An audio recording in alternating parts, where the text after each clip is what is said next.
Olá, está começando mais um Conexões. Eu sou a Camila Maia, uma mulher cis de pele clara, com cabelos escuros e lisos na altura dos ombros, olhos também escuros. Estou vestindo uma roupa preta com algumas estampas em vermelho, amarelo e sentada aqui numa sala na TV UFG.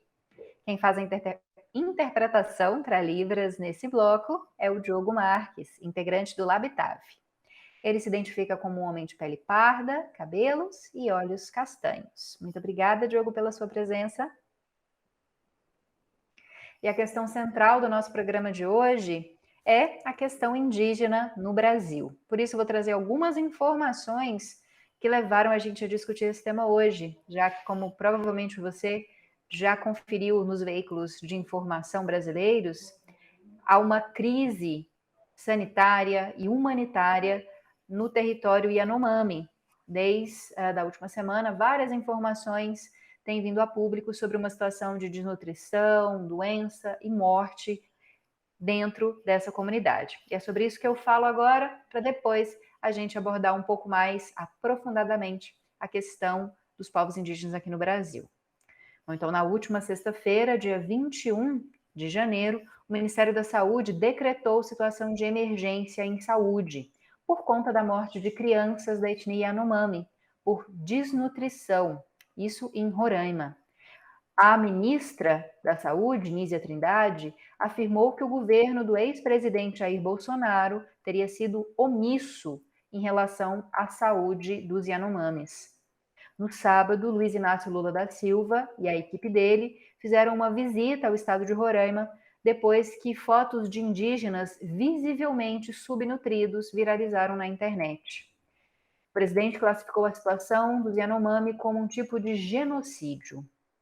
A terra indígena Yanomami é a maior reserva do Brasil e é habitada por 8 povos. Ela possui cerca de 26 mil habitantes e compreende uma área de quase 10 milhões de hectares.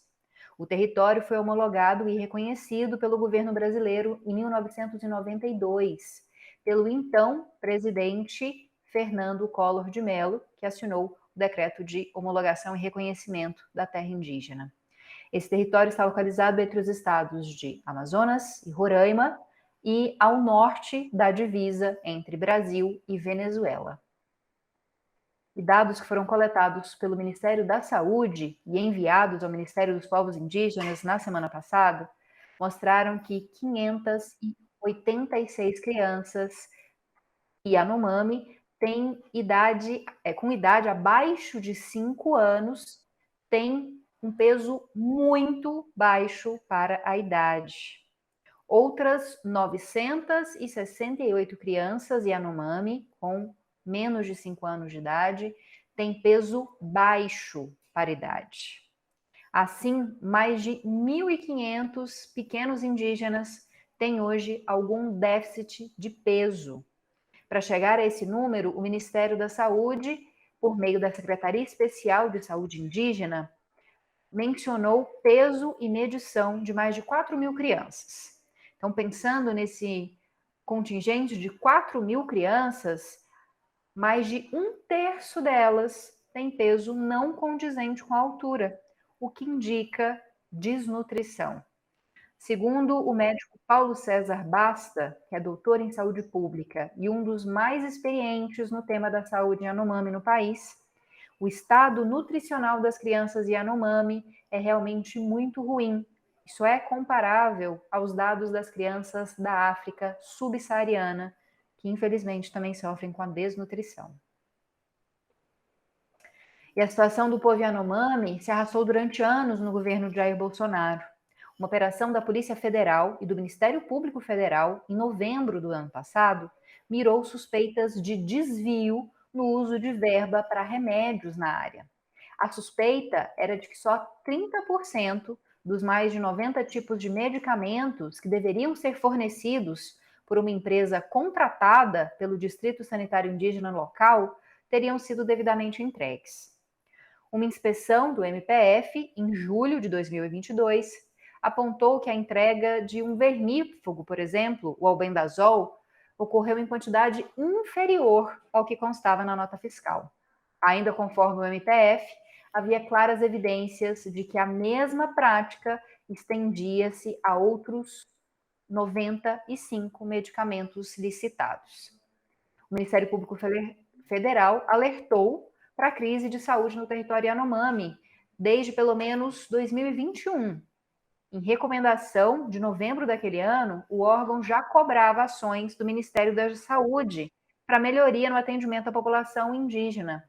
Solicitava também a reformulação do plano de trabalho que vinha sendo adotado até então. Como causas para esse pedido, o Ministério da Saúde, Ministério Público Federal, destacou a piora nos quadros de desnutrição, mortalidade infantil e malária. Esses quadros causados principalmente pela invasão da terra Yanomami por madeireiros, grileiros, também por pessoas praticando garimpo ilegal nesses locais, o que muitas vezes dificultava o acesso à comida para essa comunidade, também contaminava água e possíveis alimentos com mercúrio, né, utilizado na mineração. Então, uma situação já preocupante que se arrastou durante anos, durante o governo de Jair Bolsonaro. E para finalizar, a gente te conta que essa situação chegou até mesmo a órgãos internacionais, mas nada foi feito. No dia 1º de julho do ano passado, a Corte Interamericana de Direitos Humanos emitiu uma decisão que cobrava uma resposta do Brasil para proteger a vida, a integridade pessoal e a saúde dos membros dos povos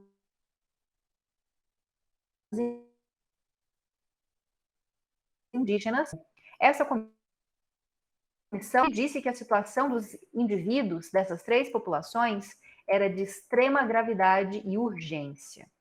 A justificativa para o pedido era que esses 3 povos estariam numa situação de violência por causa dos conflitos entre os indígenas e pessoas não autorizadas, que estariam explorando ilegalmente minérios, né, os garimpeiros. Como evidências desses conflitos, os responsáveis pelas denúncias citam as ameaças à vida e à perseguição de líderes indígenas, que teriam denunciado o garimpo, além de ataques com arma de fogo, ameaças em grupos de WhatsApp, deslocamento forçado de populações, violência sexual contra meninas e mulheres dentro do território e a exploração infantil. A comissão informou que houve um avanço na atividade do garimpo na terra Yanomami, apenas no ano de 2022. Segundo eles, a exploração de minérios veio acompanhada do tráfico de drogas e de armas. Bom, o país precisaria tomar medidas, né? E a Corte apontou a necessidade de proteger efetivamente a vida, a integridade pessoal, a saúde e o acesso à alimentação e água potável desses povos. Além disso, a Corte pedia ao Estado brasileiro um relatório resumindo as ações que seriam tomadas até o dia 20 de setembro, do ano passado. Bom, pediu, além disso, que o Estado fizesse atualizações a cada 3 meses.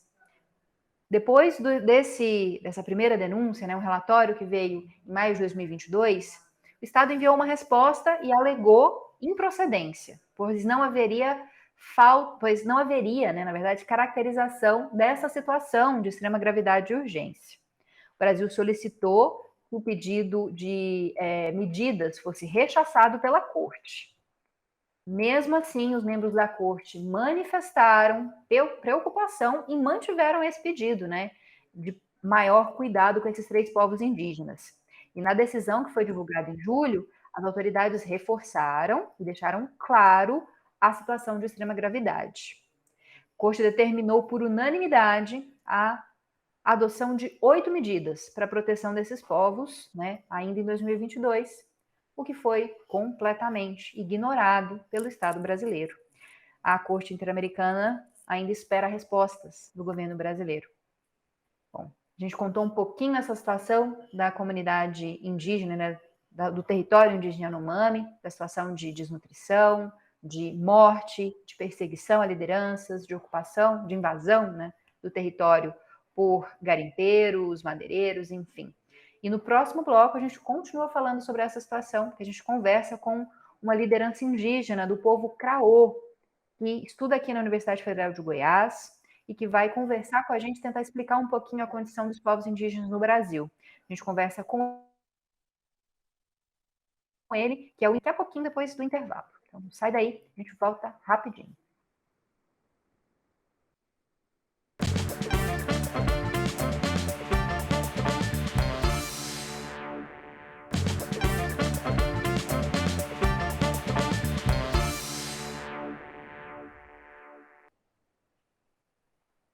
Olá, estamos de volta com Conexões, que hoje está falando sobre a questão dos povos indígenas no Brasil, principalmente a situação de emergência no território Yanomami.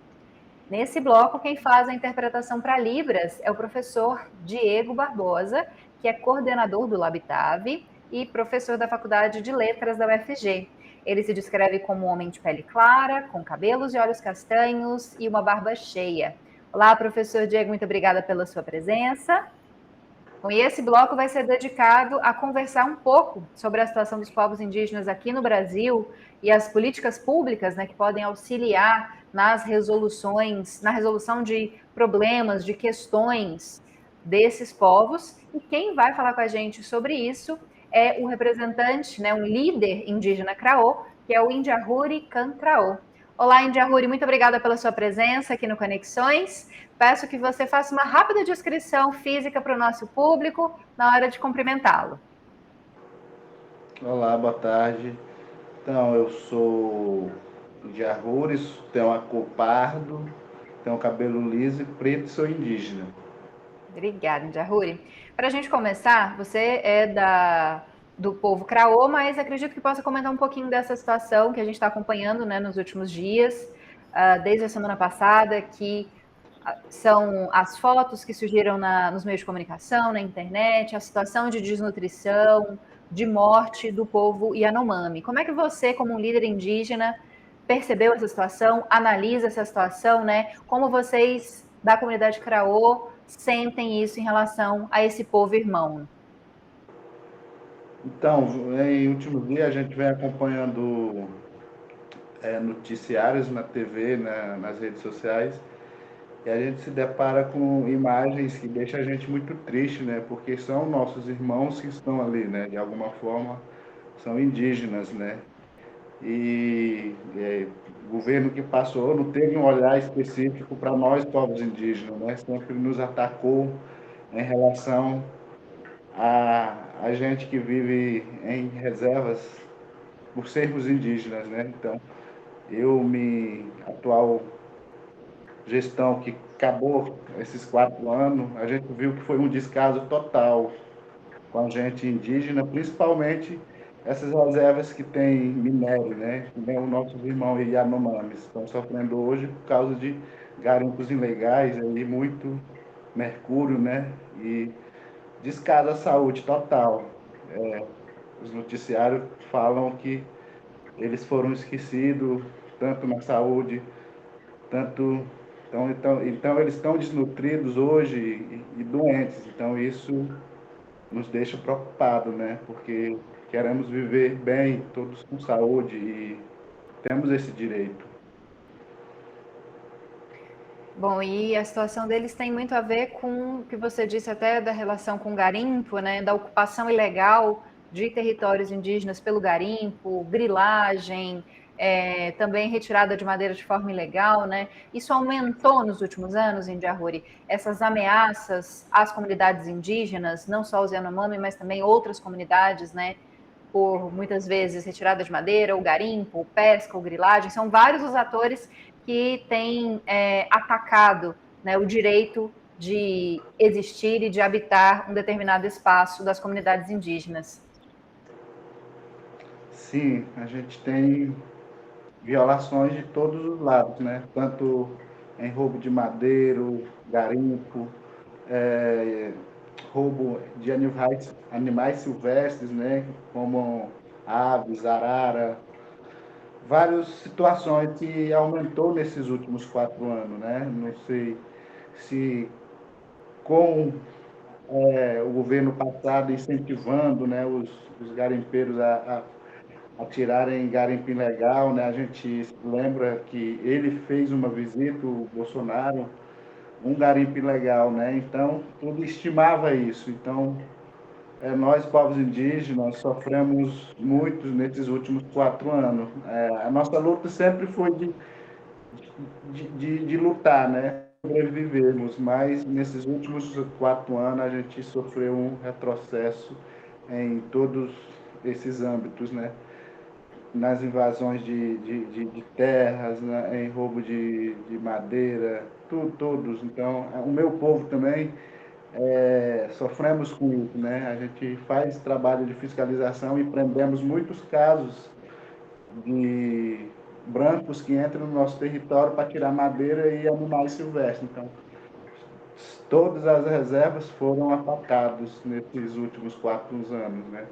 E isso deixa a gente muito triste, porque a gente somos originários dessa terra, a gente tinha que sermos respeitados, de termos pelo menos essa reserva nossa garantida e protegido por lei, né, pelo governo federal, não ele incentivar os ataques às nossas reservas, né? Então, foi possível mesmo para as comunidades perceber de forma muito clara a diferença desses últimos 4 anos, né, sob o governo Bolsonaro, e antes do governo Bolsonaro em relação à proteção dos povos indígenas. A gente sabe que é uma luta diária, né, dos povos indígenas, que há muitos povos ainda que não têm terras demarcadas, que vivem situações de vulnerabilidade, como, por exemplo, os Guarani Kaiowá, né, há muito tempo, e os Yanomami, mas há realmente, perceptivelmente pelas comunidades, uma diferença no tratamento, no cuidado, na intenção de demarcar terras, oficializar, né, as terras que já estão habitadas pelas comunidades indígenas. Dá para dizer isso mesmo, Indiarruri? Sim, dá. Hoje meu povo foi uma das primeiras povos indígenas do Brasil a terem sua reserva demarcada. E a gente sabe o tanto que valorizamos, né, esse nosso território, né? E os que não têm, que estão, né, nessa fase de demarcação, que estão nessa luta ainda de conquistar seu território. Então, essas pessoas, esses parentes nossos, eles sofrem mais do que a gente sofremos, né? Porque nós já temos nossa reserva, a gente sofre com extração ilegal de madeira, sofremos com extração ilegal de garimpo, mas a gente está ali já no nosso território demarcado, né? Então, precisamos que a FUNAI, junto com o Ministério da Justiça, o governo faça um trabalho de retirada dessas pessoas do nosso território, mas esses parentes que estão na luta ainda, que não têm seu território, eles vivem muito mais mal do que a gente, né? Porque estão na beira de BR, pedindo espaço, pedindo um território para ficar. E nesses últimos 4 anos, o governo falou, né? O presidente falou que na gestão dele não demarcaria nem 1 centímetro de terra para nós. Então, isso fez com que muitos indígenas morressem, né? Porque o governo não está apoiando, né? Eles não têm uma terra para viver, para plantar, sobrevivência. Então, eu vejo que nós que estamos dentro do nosso território vivemos melhor do que esses que estão ainda na luta, né? Constantemente, né? E nesses últimos 4 anos o governo foi bem claro, né, nas falas dele, que não demarcaria nem 1 centímetro, que ele não era a favor de indígena, que ele ia rever todos que tinham a sua terra já demarcada, né? Então, só retrocesso, fomos violentados 4 anos. Essa é a realidade, a verdade, né? Bom, em relação ao trabalho da FUNAI, Indiarruri, a gente sabe que em muitos momentos o órgão que é responsável, né, pela proteção das comunidades indígenas do Brasil também acabou sendo utilizado por essa política mesmo, né? Ele deixou de cumprir certas funções que ele deveria cumprir. Como é que você analisa o trabalho da FUNAI nesses últimos 4 anos e essa recente alteração, né, que agora lideranças indígenas estão à frente de cargos da FUNAI e que vão pensar melhor essa política de assistência às diferentes comunidades indígenas? Será que isso pode melhorar a situação dos povos? Assim, na minha visão, a FUNAI, ela já vem sofrendo desde a época do governo Dilma, né? No governo Dilma, a FUNAI já começou essa diminuição de atendimento aos povos indígenas, de estar ali como FUNAI mesmo, né? De fazer essa proteção dos territórios, fazer o trabalho de assistência social para os indígenas. E ela vem diminuindo nesse governo. Quando Michel Temer entrou, aí que começaram a podar, né? Muito a FUNAI. E quando entrou o Bolsonaro, acabaram de matar a FUNAI, né? A FUNAI hoje ela tem um nome, mas ela não faz o trabalho de Fundação Nacional do Índio, como era para fazer, né? Hoje a gente vê que as CTLs locais, que são tem a regional e as locais, né, que são de cada povo indígena tem uma CTL, elas estão sem manutenção, sem funcionários, sem transportes. Hoje, atual, eu estou falando desse governo que largou, né? E tiraram os indigenistas, né, que era indicado por nós, que apoiavam o nosso trabalho, e colocaram militares, né, em todas as instâncias do FUNAI, regional e local, né? Então, a FUNAI hoje ela ficou com militares, e a gente sabe que os militares não sabem como é o meio de sobrevivência dos povos indígenas. Então, ela acabou de morrer nesse governo. E estamos agora com uma expectativa positiva, né? Que temos o nosso Ministério dos Povos Originários hoje, né? Então, temos uma presidenta na FUNAI que é indígena, que teve experiência como deputado federal, né? E temos uma conquista também, mais uma conquista, que é a nossa deputada federal Célia Chacriabá. Então, esse ano, com o governo declarando todas as falas do presidente Lula, foi a nosso favor, então temos uma expectativa positiva que a FUNAI faça um trabalho de FUNAI agora nessa gestão do presidente Lula, com esses indígenas à frente dessas instâncias agora, né? Com a nossa ministra, com a presidenta Joênia, e estamos nessa expectativa que agora a FUNAI vai renascer, vai ressurgir para fazer um trabalho realmente de proteção territorial, né? De fazer essa fiscalização dos povos indígenas, né? Bom, você citou aí a criação do Ministério, né, dos Povos Tradicionais, Sônia Guajajara como a ministra, esteve também lá na comunidade, né, no território Yanomami, junto com Lula, com a ministra da Saúde, para avaliar a situação, né, do povo.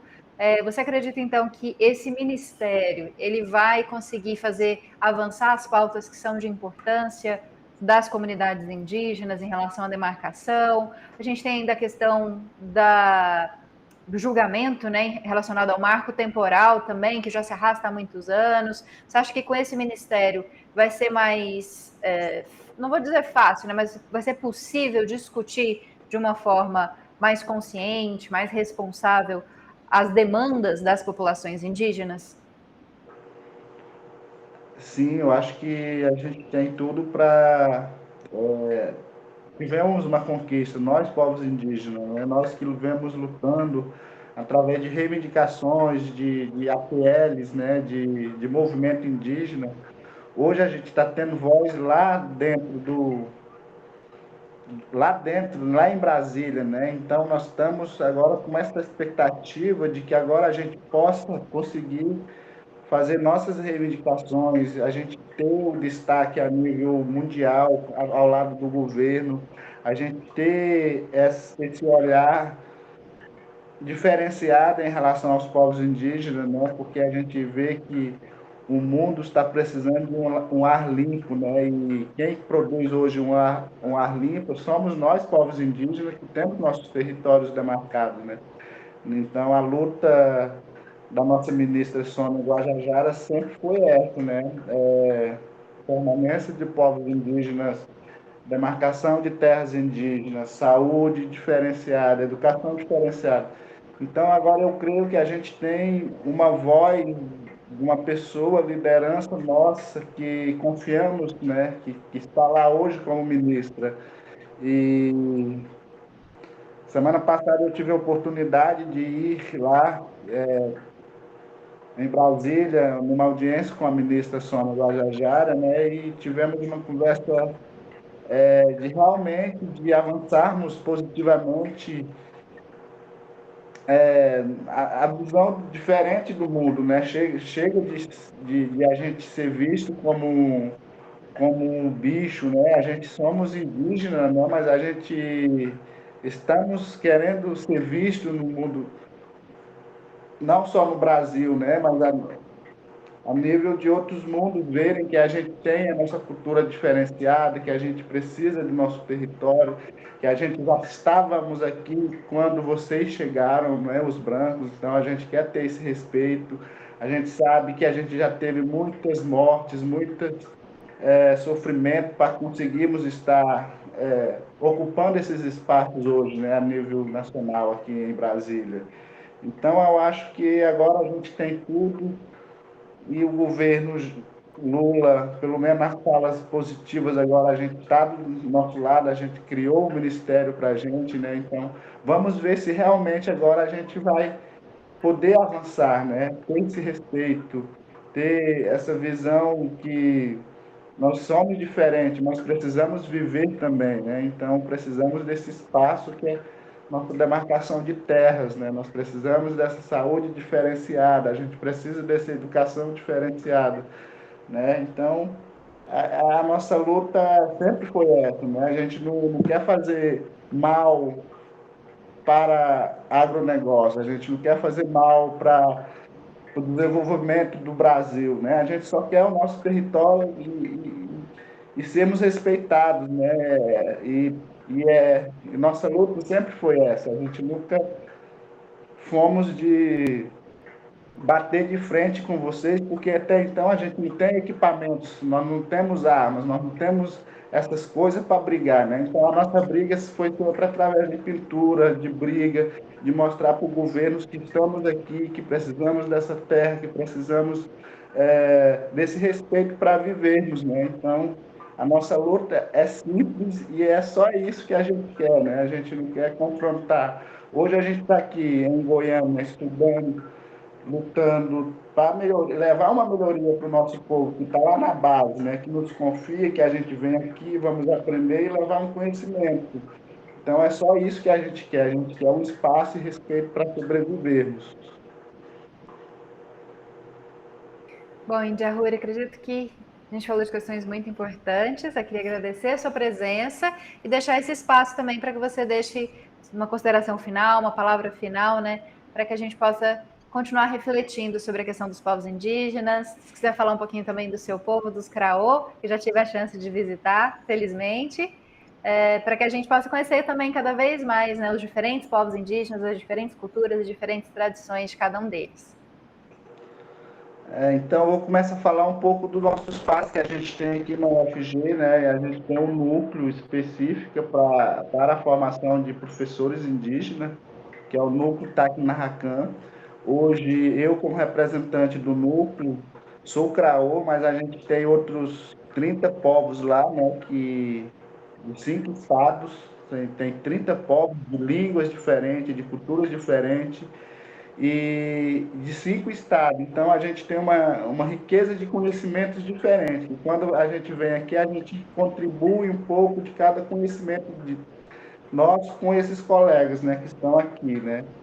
Então, o Brasil, os brasileiros hoje, a maioria tem uma visão de índio, de que o índio é um povo só. E não é isso. Hoje a gente tem 300 povos diferentes, com línguas e culturas diferentes. O meu povo hoje ela se encontra no norte de Tocantins, né? É o povo Craô. A gente não fomos diferentes, a gente sofreu o massacre, né? Dos fazendeiros, dos, do agronegócio.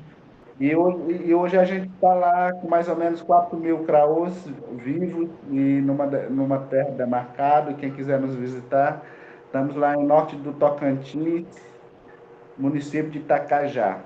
Tá bom? Obrigado pelo espaço, agradeço a confiança também do núcleo, dos meus colegas, dos 30 conselheiros, por estar aqui falando um assunto importante, né, que é a nossa luta, né? Então, é uma honra estar falando aqui com vocês. Obrigado pelo espaço.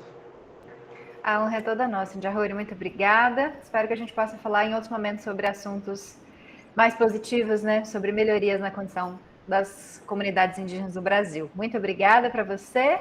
E você que continua nos assistindo, daqui a pouco a gente tem dicas culturais. Então não sai daí, o programa volta rapidinho.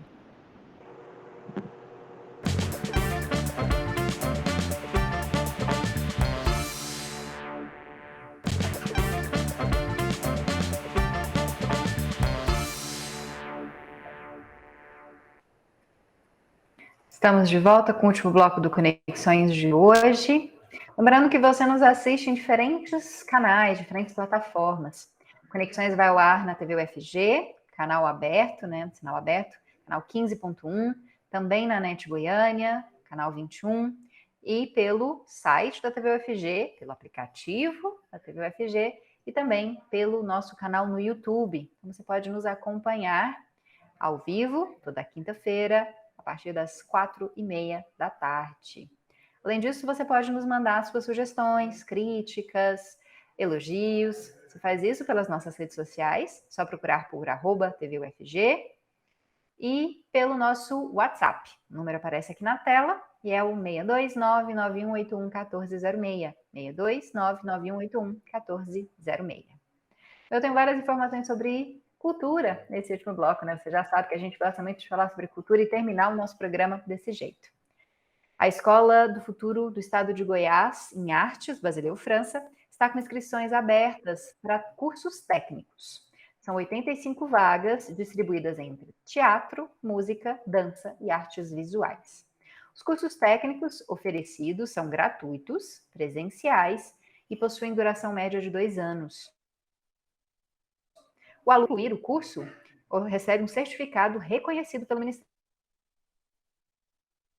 da Educação. O candidato interessado deve ler o edital cuidadosamente, porque cada área tem uma data para inscrição, para a realização da prova e também para o início das aulas.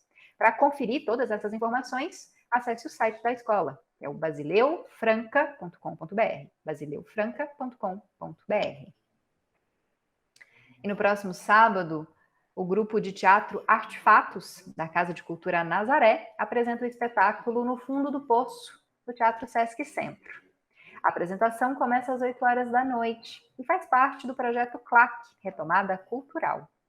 A entrada é gratuita, mas é preciso retirar os ingressos pelo site do Teatro, do Teatro Sesc Centro, isso. Então, você tem que retirar os ingressos pelo site para poder conferir esse espetáculo, que conta a história de Dito e de 2 filhos dele, em uma situação de extrema pobreza, em uma fazenda, e tem que enfrentar a vida dessa forma. Minha última dica de hoje é que entre os dias 27 e 30 de janeiro, o Teatro Sesc Centro recebe a exposição Vestígios, um trabalho autoral do artista visual Leandro de Araújo Moura. A exposição conta com montagem do próprio artista e 11 imagens digitais, que foram impressas em tecido transparente, além de objetos e áudio incidental. As imagens foram realizadas no ano de 2021, a partir de fotografias que foram feitas em residências que estavam sendo demolidas no setor marista. Essas residências que tinham sido construídas na década de 70. Bom, eu me despeço de você, agradecendo a sua companhia, a sua interação aqui com Conexões. Espero você na próxima quinta-feira, 4h30 da tarde. Até mais.